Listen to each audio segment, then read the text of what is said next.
एक एक करके क्यों भारत के पड़ोसी देश भारत के ही दुश्मन बनते जा रहे हैं? कौन है इन सभी को भारत का दुश्मन बनाने के पीछे का मास्टरमाइंड? आइए आपको इस वीडियो के माध्यम से समझाते हैं।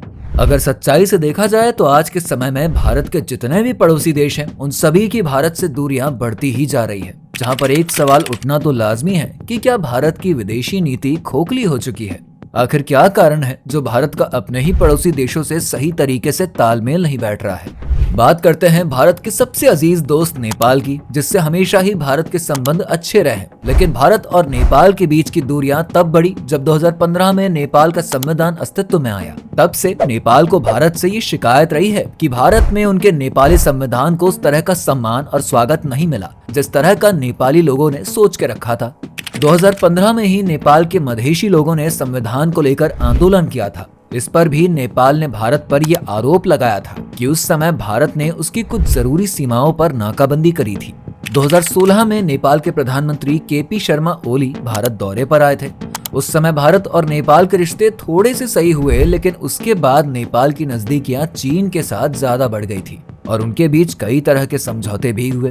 भारत नेपाल की दूरियां उस समय सबसे ज्यादा बढ़ने लगी जब नेपाल ने चीन के साथ अपनी मिलिट्री एक्सरसाइज शुरू कर दी, जबकि नेपाल ने भारत के साथ मिलिट्री एक्सरसाइज से इनकार कर दिया था।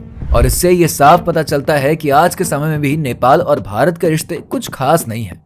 इसी कड़ी में अगर भारत के पड़ोसी देश बांग्लादेश की बात करी जाए तो यहाँ की वर्तमान प्रधानमंत्री शेख हसीना का भारत से काफी ज्यादा अच्छा रिश्ता है। लेकिन हमें ये बात नहीं भूलनी चाहिए कि वहाँ की जनता भारत की दुश्मन है, जो कि भारत को किसी भी नजरिए से पसंद तो नहीं करती है, चाहे वो देश के मामले में हो, राजनीति हो या फिर खेल हो या फिर कुछ और।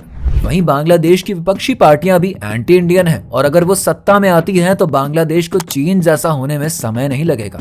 वहीं अगर हम मालदीव्स की बात करें तो वर्तमान में मालदीव्स के प्रधानमंत्री मुइज इंडिया आउट के नारे से ही प्रधानमंत्री बने। जहां मालदीव्स के सभी प्रधानमंत्री पहले भारत का दौरा करते थे, वहीं मुइज ने सबसे पहले तुर्की और चीन जैसे देशों का दौरा किया और वर्तमान में भारत के दुश्मन चीन से अपने हाथ भी मिला बैठे।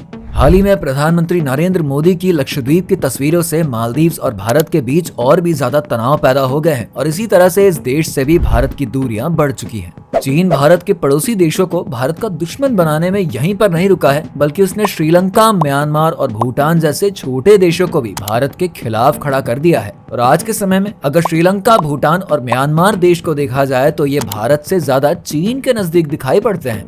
ये सब तो रहे भारत के जल्द ही बने पड़ोसी दुश्मन, लेकिन भारत की सबसे पुरानी दुश्मनी पाकिस्तान के साथ है, जिससे कि भारत के ताल्लुकात कभी भी अच्छे नहीं रहे हैं। पाकिस्तान और भारत के रिश्ते आजादी से ही खराब रहे हैं और बीच बीच में भारत के द्वारा पाकिस्तान से नजदीकियां बढ़ाने की कोशिश भी करी गई है, जिसका कोई भी फायदा नहीं हुआ। पाकिस्तान से भारत की दुश्मनी केवल एक पड़ोसी देश होने के नाते ही नहीं है, बल्कि भारत और पाकिस्तान की सीमाओं से लेकर आतंकवाद और एक दूसरे की अलग सोच की वजह से भी है। ये भारत का सबसे बड़ा पड़ोसी दुश्मन देश है और आज के समय में पाकिस्तान भी चीन जैसे देश के सबसे ज्यादा करीब है।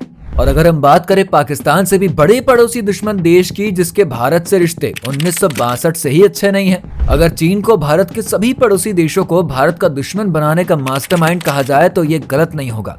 आज के समय में भारत और चीन के बीच सीमाओं को लेकर सबसे ज्यादा तनाव रहता है। इस तरह से अगर हम आज भारत के चारों तरफ देखें ना, तो हमें हर तरफ भारत के दुश्मन ही नजर आते हैं और इन सभी से बचने के लिए भारत को अपनी विदेशी नीतियां और भी ज्यादा सही करने की जरूरत है। पड़ोसी देशों से भारत की बढ़ती दूरियों पर आपका क्या कहना है, हमें कमेंट बॉक्स में जरूर बताइए। वीडियो अच्छी लगी हो तो वीडियो को लाइक करके शेयर करना ना भूलें।